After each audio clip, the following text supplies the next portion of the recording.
I think you also looked at these different behaviors, group behaviors between the territories, mining and oil and others, and I would like to see if perhaps you could go further in depth into if there are behaviors that are differentiated behaviors and the indicators and comparing the productive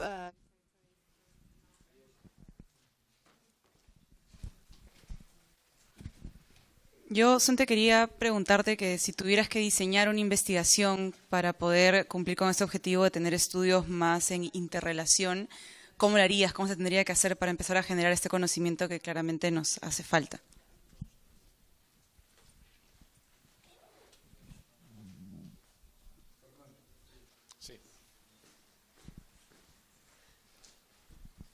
Sí, Pedro Llanos, de Propuesta Ciudadana. Quería saber si es que al aproximarse a las desigualdades categoriales, no habría una posibilidad de también explorar las desigualdades en las distintas dotaciones de capital humano, dado que la presencia de industrias extractivas, ¿no?, genera oportunidades distintas dependiendo de cuánto capital humano uno haya acumulado a lo largo de su vida, ¿no? Entonces, no sé si es que por ahí he explorado eso, ¿no? Además de las diferencias étnicas, ¿no?, y todo lo demás. Maritza, por favor. Sí, una más, una más. Marisa, la evidencia de la hiperurbanización, que es un fenómeno no tan particular de tu solamente el caso que has identificado. Profundizar un poco más en tu hipótesis sobre reducción de pobreza, no necesariamente desigualdad, e hiperurbanización. Estamos viviendo una acelerada urbanización en nuestra región. Se espera que en 2030 más del 80% vive en ciudades, entonces discutir el tema es central para hablar. Además, la reducción de pobreza en grupos indígenas y no indígenas, que también estaría evidenciando este fenómeno de desigualdad y pobreza urbana.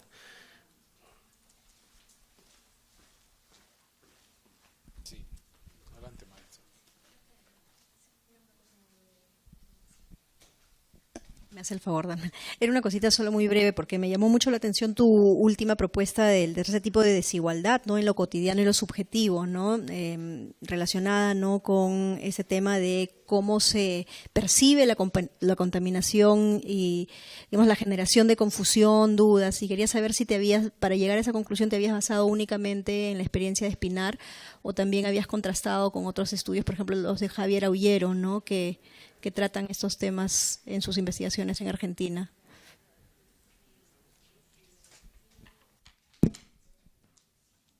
Sí, en realidad en el estudio dividimos y trabajamos territorios extractivos y no extractivos. Sin embargo, en realidad no habían muchas diferencias significativas, excepto, por ejemplo, acceso a la electricidad, que era importante porque, claro, los lugares extractivos jalan muchísima electricidad a las zonas, entonces todo el mundo de alguna manera cierra brechas en ese sector, ¿no? Pero, digamos, miramos varias variables y en realidad no había mucha, en agregado, ¿no?, no había mucha diferencia significativa. Creo que puedo responder además la pregunta de la hiperurbanización ligándola al tema de dotaciones, porque creo que una de las cosas que yo generalmente siempre he trabajado zonas rurales, ¿no? Y esta investigación me ha llevado a observar el movimiento entre las zonas rurales y las zonas urbanas relacionadas al tema de las industrias extractivas, porque si bien la hiperurbanización es un fenómeno global y mayor, ¿no?, de mayor alcance a las industrias extractivas mismas, creo que sí genera un tipo de migración rural, urbana, de personas que justamente vienen de zonas donde está operando, ¿no?, la actividad extractiva y llegan justamente con distintas dotaciones, que no solamente es indígena o no indígena. Una de las cosas que a mí me gustaría saber es tener un índice, por ejemplo, de capacidades en términos de si sabe leer o escribir, si habla solamente la lengua indígena o habla, digamos, lengua indígena más castellano, ¿no es cierto? si tenían alguna experiencia alternativa a la agricultura, ¿no? Y cómo se insertan, digamos, en la zona urbana. Una de las cosas que nos dice la investigación es que se insertan a trabajos informales, ¿no? de ingreso, no a trabajo asalariado, formal. Entonces, lo que nos dice de alguna manera la investigación y la mirada de Espinar, así muy rápida, es que estos procesos de hiperurbanización reproducen desigualdades debido a esas dotaciones históricas. Por eso para mí el tema de las dotaciones históricas es muy importante, pero también el segundo tema tiene que ver con la capacidad de formar coaliciones políticas en ese espacio urbano, porque vienes con menos dotaciones, eres migrante en una zona en donde hay ya, digamos, una población urbana con posicionamientos políticos y en donde reproduces de alguna manera la desigualdad, porque si en la zona rural tú eras líder, ¿no es cierto?, de las comunidades, tú llegas a la zona urbana en otra posición política, ¿no? Creo que esas dos cosas, para mí, las dotaciones no solamente de materiales, sino también humanas, digamos, con las que las personas migran a estos nuevos centros formados, sino también aquellas condiciones para poder insertarse en nuevas coaliciones políticas es bien importante. Y eso me lleva a la respuesta a Arely, porque creo que he estado mirando el caso de Cuninico también, que es distinto al caso de Loroya, pero también está el caso de Hualgayoc, en Cajamarca, por ejemplo. Hay varios casos que empiezan a aparecer de este tipo, donde lo que uno mira es más bien desmovilización y dependencia, digamos, del mismo proceso de remediación. Y sí, está el estudio de Ollero, que es pionero, ¿no?, en inflamable. Hay un nuevo estudio de Pablo La Peña, también en Argentina, a partir de la soja y la contaminación, que también nos indican procesos de desmovilización. Y básicamente el mecanismo que funciona en estos procesos de desmovilización es que hay una desigualdad de los impactos de las industrias extractivas. No todo el mundo es contaminado de la misma manera.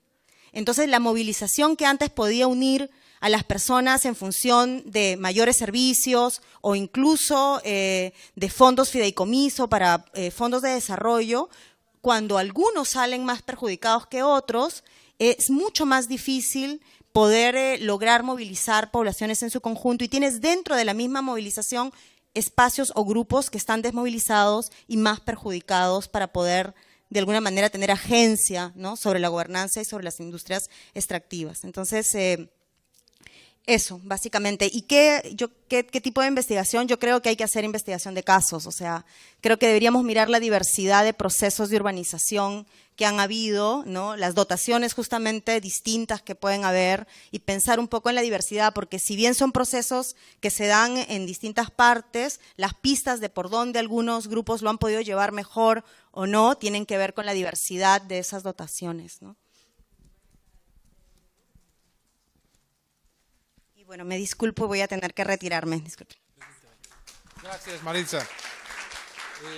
Pero todavía tenemos oportunidad para comentarios, preguntas a las presentaciones de Arely y de Ania.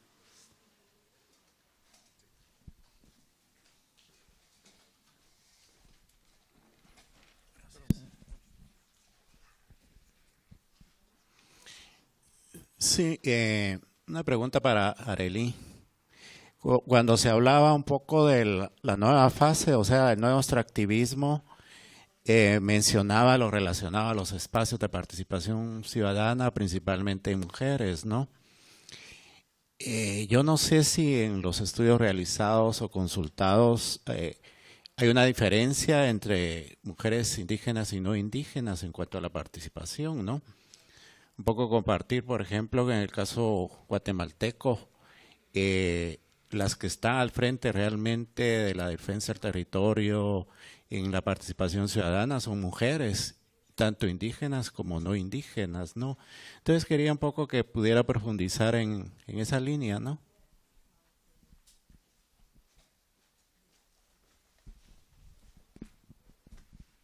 A ver, tengo una pregunta para Arely y una para Ania. Arely, cuando hablas de que hay es súper interesante de que a pesar de todas las revoluciones tecnológicas y todo el discurso actual del sector, se presume que ahora es más limpio, más eficiente, menos impactos, pero que aún así cuando uno se va al ámbito local, se ve la reproducción de estas que yo prefiero entenderlas como culturas institucionales. Me llama mucho la atención en las discusiones de género, porque las personas que en los casos de este tipo de proyectos como en Loroya, que son antiguos, más antiguos que los que surgieron recién en los años 2000, me imagino que la fuerza laboral, o sea, no, tampoco apareció de la nada, ¿no? Hay tradiciones y gremios y personas que han trabajado tradicionalmente en la minería. Entonces, ¿qué tanto tú has encontrado pistas o cómo describirías esas culturas institucionales masculinas que reproducen, en este caso específico, la violencia contra las mujeres? And for Anja, I will just ask you in English. I know it's not the scope, but Pero mientras tratas de comparar la información al nivel nacional y original, encontraron una explicación entre la diferencia de minería formal e informal, proyectos grandes y pequeños, porque las mujeres trabajan en servicios. No importa si son informales o formales los proyectos, tiene resultados de la salud. Y por ejemplo, en el caso de Colombia, yo presumo es porque es minería informal, donde hay problemas con la contaminación. No sé si hay correlación en este análisis.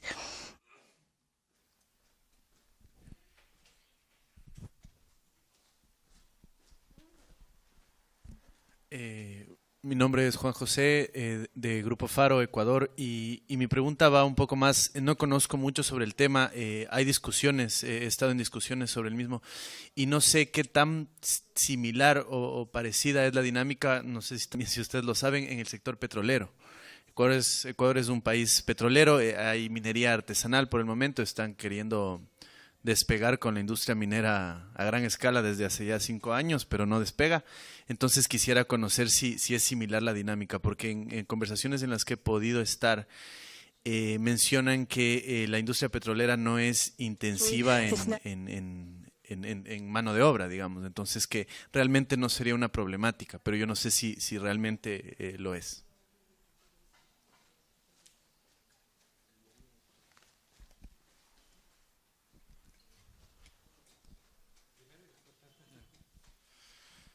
Hola, creo que lo que sabemos del mercado laboral de la gran minería formal es que es un mercado muy masculino en lo que es el empleo directo. Y creo que y hay ubicación de mujeres estrictamente, ¿no?, en la base de la jerarquía laboral en actividades de mantenimiento, de servicios, de limpieza, de cocina. Eso creo que se puede constatar en todas partes. Donde me parece que hay un campo muy vasto de investigación es en la presencia o no de la mujer y en qué condición en la cadena de proveedores, ¿no? Entonces, en esta discusión sobre el contenido local de las inversiones extractivas y el encadenamiento productivo de las economías locales hacia el gran proyecto minero, ¿qué papel cumple la mujer ahí? Son muchas medianas, micro, pequeñas empresas, son familiares, están las mujeres, no están, en qué condición, son dueñas, son también trabajadoras, ¿no? Me parece que ahí hay un campo es un tema mucho menos conocido, ¿no? Y lo otro que estamos conversando mucho en el equipo es cómo la relación de género preexistente condiciona la respuesta de la mujer tanto a la oportunidad como a la amenaza. Pero no es la mujer sola que aprovecha una oportunidad o se defiende frente a una amenaza. Su comportamiento es en el marco de una relación de género preexistente y en muchos casos relaciones de género marcadas por culturas, ¿no?, patriarcales muy fuertes, ¿no? Y la otra pregunta es ¿en qué medida ese impacto, positivo o negativo, redefine esas mismas relaciones de género? Es decir, esa mujer que fue impactada para bien o para mal en su relación de género, de pareja, de familia, se empodera, pierde poder, ¿no?, avanza, retrocede, y puede haber cosas complejas y que resultan contradictorias. Un empleo minero del marido puede traer mucho más ingreso monetario y prosperidad a la familia, pero al mismo tiempo reforzar una familia patriarcal en donde el íntegro de la economía del cuidado se descarga sobre la mujer. También puede ser que con ese mayor ingreso, esa mujer contrate a otra mujer más joven, menos educada, más indígena, más pobre, para descargar sobre ella la economía del cuidado, ¿no? Entonces, esa complejidad, digamos, de los procesos, pero de esto me han convencido Claudia y Lorena, ¿no? La pregunta no es solamente sobre la mujer, es sobre la relación de género dentro de la cual funciona, opera, actúa, piensa y decide la mujer, ¿no? Entonces, me parece que esa dimensión es bien importante también.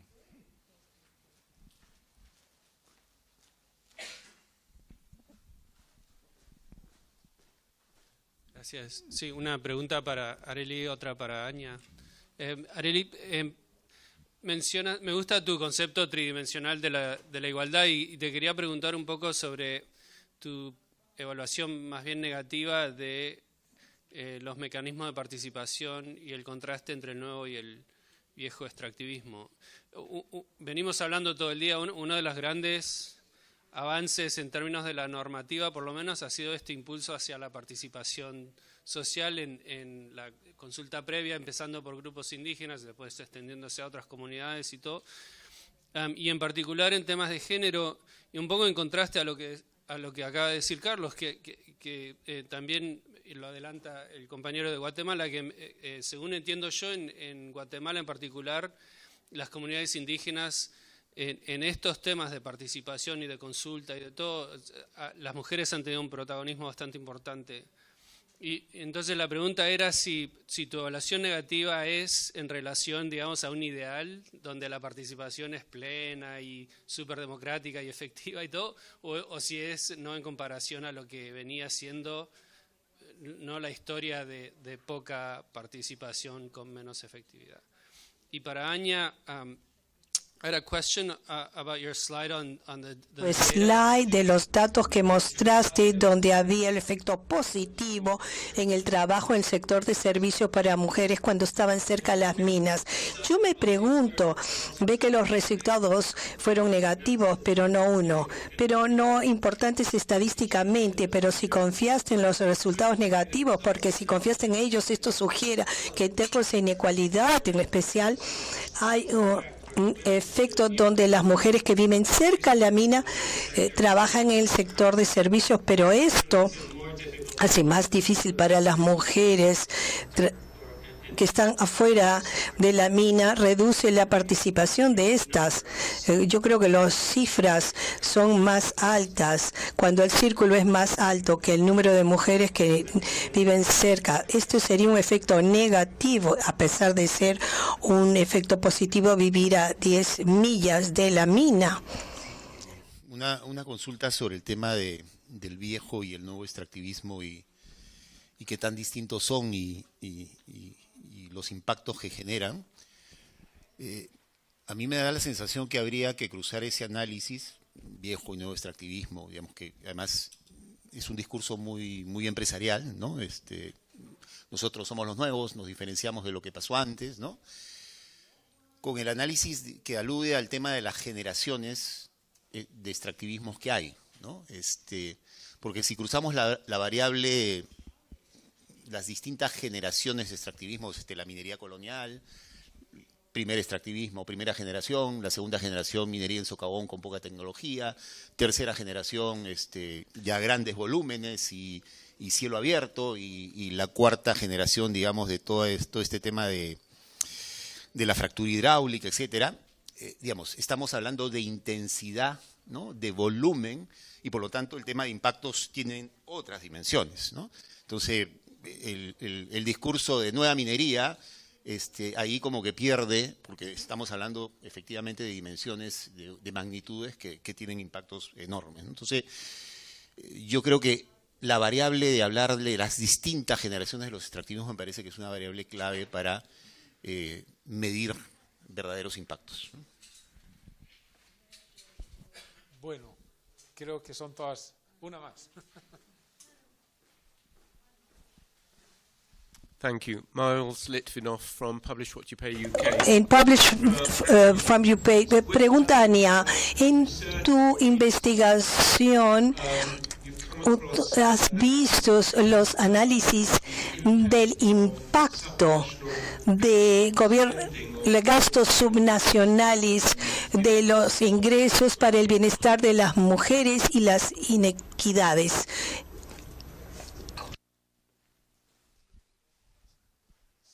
Creo que son todas las preguntas. ¿Quieres empezar? Sí. Empiezo con el comentario, sugerencia de José de Chávez. Yo creo que es muy válido y ciertamente la distinción entre nuevo y viejo extractivismo es discursiva y se origina, ¿no? En el ámbito empresarial, ¿no? Un ejemplo de eso es para nuestros compañeros de Ecuador son los discursos del expresidente Rafael Correa, ¿no? Sobre la nueva minería, la minería sustentable, ¿no? Que nos va a sacar de la pobreza. Entonces, ese es el discurso del nuevo extractivismo. Y lo he usado aquí no para reificarlo, no para rehusarlo, ¿no? Como algo que es aceptable, sino como un ejemplo, ¿no? De cómo que se hacen esas distinciones en los discursos sobre extractivismo a nivel político. Entonces creo que la distinción, y todos los que trabajamos en estos temas, es importante que empecemos a hablar sobre generaciones del extractivismo. Luego, para pasar a la pregunta de Daniel, yo creo que no se puede ser mezquino que hay avances en temas de participación, en temas de consulta previa. Mi evaluación crítica tiene por un lado también un aspecto idealista, pero sustentado en toda una tendencia, ¿no? De un cuerpo de literatura especializada que habla de que el día de hoy no podemos seguir viendo los estudios de impacto ambiental, particularmente los estudios de impacto ambiental, únicamente desde una perspectiva científico-racional como instrumento de gestión, ¿no? Sino que ya tenemos que pasar, ¿no? a una nueva concepción de lo que son estos instrumentos, que no son solo gestión, sino que ya entra dentro del tema de la gobernanza, que ya los tenemos que concebir como ciencia cívica, ¿no? Y para eso yo me baso mucho de los estudios de Matthew Cashmore. Él es un académico, creo que está ahorita en Dinamarca, y hace todo digamos, diagrama, ¿no? De los distintos procesos para llegar, ¿no? Del modelo típico, racional, instrumental, ¿no? Científico, hacia el otro extremo, que es un modelo donde los espacios participativos en realidad empoderan a la ciudadanía, sirven no como espacios estáticos que solamente ocurren en un momento para un propósito político específico, ¿no? Sino son espacios dinámicos, en co-construcción de lo político, permanentes. Y ahí viene también digamos, la otra razón por la cual yo me inclino a empujar una agenda hacia ese lado, que es que esto no es un capricho de un académico que quiere mover una agenda, sino que los conflictos socioambientales en muchos casos, por lo menos aquí en el Perú, se han originado justamente por temas, por discrepancias en los estudios de impacto ambiental, ¿no? Los casos de Tía María, Conga, sea por falta de información sobre las cuestiones técnicas, falta de participación, falta de comunicación. Entonces es un tema que es importante, y la Defensoría del Pueblo del Perú ha sacado un reporte este año, ¿no? Justamente haciendo un balance de la gestión ambiental, haciendo un llamado de atención de que hay que darle una mirada más cercana a este tema de la participación, ¿no? En muchos de estos conflictos lo que se ve es que estos espacios, que podrían ser llamados espacios de gestión, o que de acuerdo a ley son espacios únicamente de gestión, ¿no? Para el espacio de la aprobación o evaluación de un estudio de impacto ambiental, cuando hay movilización en realidad se repolitizan para discutir cuestiones que no han sido saneadas en etapas previas. Entonces, ese es el valor que yo le veo a seguir empujando agendas para pensarlos no únicamente como espacios de gestión, sino ya desde una mirada mucho más amplia de gobernanza. Y justamente en esa misma línea hay un special issue del Third World Quarterly que salió publicado este año, ¿no? Donde hay varios estudios que discuten, ¿no? Cómo es que estos mecanismos en realidad ayudan, ¿no?, a atraer, ¿no?, al debate cuestiones políticas que ya los gobiernos las daban por cerradas, cuando no deben estar cerradas, ¿no? Entonces esto es un síntoma de que el tema se tiene que seguir reabriendo, si es que queremos hablar de una gobernanza auténtica, ¿no?, de co-construcción, de pesos y contrapesos, ¿no? Sobre el tema de el liderazgo de las mujeres en la promoción de los cambios, totalmente de acuerdo. Aquí también, ¿no? Y aquí me gustaría hacer una distinción. Yo más o menos hice este análisis siguiendo a un académico, John Gaventa, que hace una distinción en 3 tipos de espacios, ¿no? Los espacios cerrados, donde en realidad la participación no existe, solamente una cuestión formal, ¿no?, para informar. Los espacios de invitación, ¿no?, donde se invita, ¿no?, a participar para tener cierto tipo de incidencia. Y luego los espacios autónomos, que son los espacios que se crean fuera de estos espacios formales, ¿no?, por ley, que son los espacios que en realidad se crean desde la esfera civil, ¿no?, desde la sociedad civil, y que tienen mucho más impacto. Entonces, solamente como para mencionar un ejemplo, y esto hablando con colegas de Oxfam que han hecho trabajo de campo, ¿no?,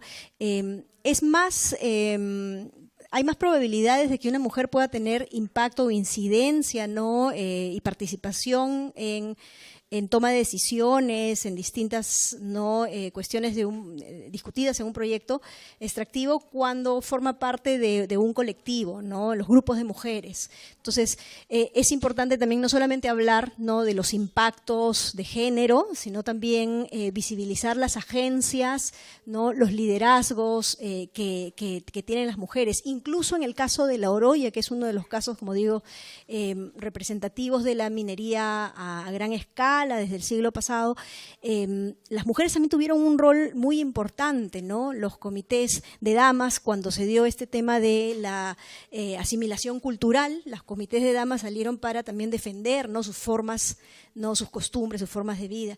Y en los 70s, 80s, cuando las demandas eran demandas de los sindicatos salariales para mejoras de condiciones de trabajo, las mujeres tuvieron un rol muy importante, ¿no?, en las marchas de sacrificio que venían hasta Lima, pero entonces ellas eran parte de toda esta movilización, ¿no? Entonces, y hay muchas defensoras que están a la cabeza en la defensa actual, ¿no?, por el derecho a la salud. Entonces sí, es bastante pertinente, ¿no?, la acotación que haces. Tema de las culturas institucionales. Ese es un tema que a mí también me está haciendo pensar bastante, pero centrándome únicamente en el caso, ¿no?, de La Oroya, como decía también, claro, ahí encontrabas mujeres víctimas, pero también mujeres agentes buscando cambios, ¿no? Y yo me voy a remitir, pues, como ejemplos, algunas de las entrevistas que para mí fueron bastante, ¿no?, como iluminadoras, ¿no? Algunos casos en los que yo iba a entrevistar, ¿no?, a una esposa y en realidad el esposo no quería moverse de la entrevista porque decía que ellos eran familia y daba lo mismo que él esté presente o no, ¿no? Entonces era una entrevista colectiva. Habían otros casos, ¿no?, en que esposas de trabajadores mineros, ya en un momento de mayor, no, perdón, metalúrgicos, de mayor confianza, no manifestaban que en realidad ellas quisieran, ¿no?, tener mayores oportunidades de trabajo, de liderazgo. Manifestaban también, ¿no?, las dificultades que tenían para poder ejercer defensa de derechos, ¿no?, de la salud, conscientes de que esto no era un tema que tenía que estar en una cuestión de dicotomía con la defensa del trabajo. Es bastante complejo, ¿no?, porque también he encontrado manifestaciones de algunas que señalaban de que el hombre provee, y ellas tienen que encargarse de todo el cuidado de la casa, de la limpieza, la higiene, porque esa era la recomendación del Estado, ¿no?, y las empresas para contener, ¿no?, las consecuencias de la contaminación por plomo. Entonces, había una cuestión de normalización del rol, ¿no?, de la mujer como ama de casa y del hombre, ¿no?, como proveedor. Entonces, y eso lo he visto también en este estudio de participación. Este estudio sobre participación ciudadana, yo no he ido a campo a trabajar con comunidades, lo he hecho a través de representantes de ONGs que han tenido ese trabajo de campo, entonces ha sido a través de los testimonios de ellos. Es un estudio bastante corto, ¿no?, de unos 5 meses. Pero lo que sí, la riqueza de este estudio es que sí pude conversar también con funcionarios públicos que encuentran, ¿no?, estas tensiones en el día a día. Entonces, si queremos poner una inyección, ¿no?, de enfoque de género en la transformación de leyes, políticas, ¿cómo lo vamos a hacer? Porque estas transformaciones no solamente requieren intervenciones empresariales, institucionales, sino también cambios a nivel local, ¿no?, de la propia cultura de las comunidades. Y probablemente esos son los más difíciles, ¿no?, de movilizar. Entonces, yo creo que sí, por ahí también va el tema. Sobre la pregunta de petróleo, minería, si las dinámicas son… La verdad es que preferiría no entrar en mucho detalle porque yo no he trabajado temas de hidrocarburos, pero he trabajado en Ecuador, ¿no?, en Cuenca, con un grupo de mujeres que se movilizaban contra la actividad minera, ¿no?, de los proyectos de Quimsacocha y Luma Larga, ¿no?, y Río Blanco. Es el grupo de mujeres defensoras de la Pachamama.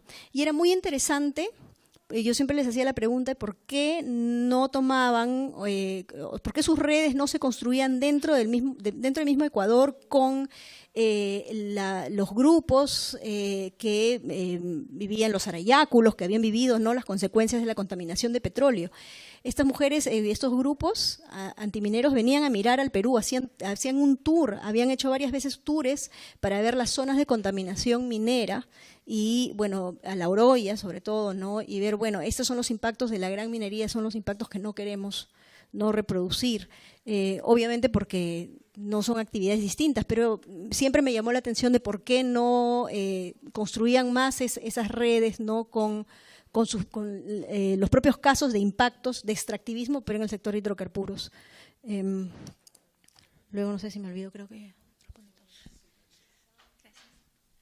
Okay, thank you. So I got 4 great questions. So I want to start with Lorena's. There are definitely lots of differences between, for example, artisanal mining and large-scale mining. I think one of the major issues is that artisanal and small-scale mining data. Los datos son muy difíciles de conseguir, entonces sigue de la manera en la que funciona la industria, especialmente para la parte legal y artesanal. Aún en pequeña escala, las operaciones son difíciles de conseguir los datos, como para asegurarse de que los datos se actualicen bien y con el tiempo. Entonces yo creo que eso es uno de los temas principales que es para el análisis, realmente poder hacérselo en este sector, aunque hablé de varios ejemplos, pero este de hecho es uno que tiene buenos datos.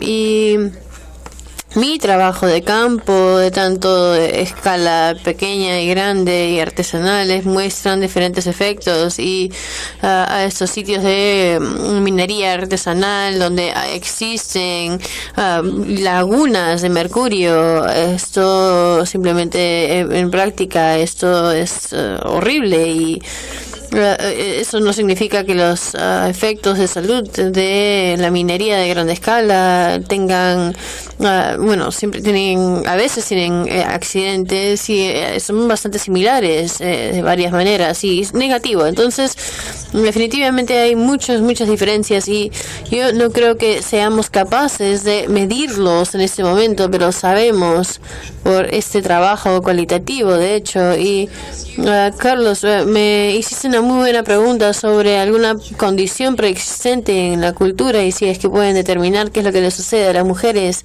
y su bienestar. Y yo creo que es una pregunta muy astuta y de hecho importa. Primero, obviamente sí determina las condiciones y esa línea base en la que tal vez mejore o empeore, pero tal vez también interactúe con yo mismo por ejemplo, agraviar. Entonces, en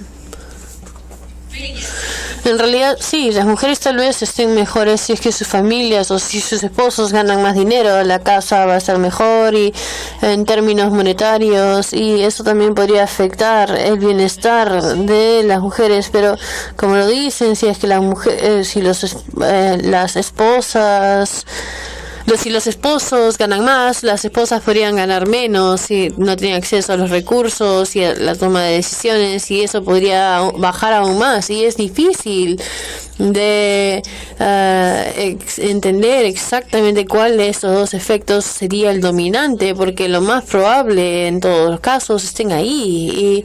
Y yo creo que hemos tenido este análisis en cuidado y estar, de hecho, tener la mente abierta y en esos factores. Ojalá haya entendido bien.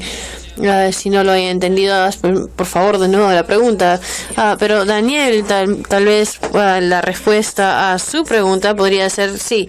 El servicio se concentra muy cerca de la mina y yo creo que estos círculos concéntricos están más pequeños aquí y debería de haber menos personas que podría buscar. Y yo persistentemente no encuentro ningún efecto más allá de 20 kilómetros para empleo, los indicadores de salud, nada significativo realmente. No confío en que tengamos mucho que esté sucediendo en este momento, en este contexto.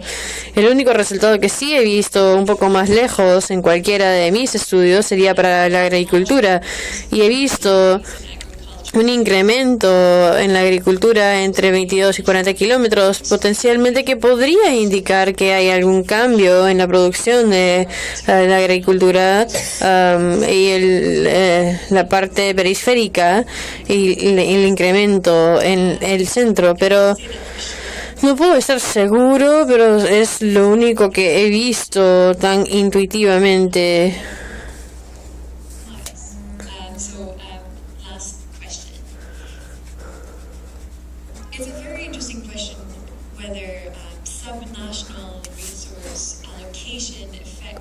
Es la pregunta sobre si es que vaya a afectar las relaciones de género. Nunca he visto ese paper.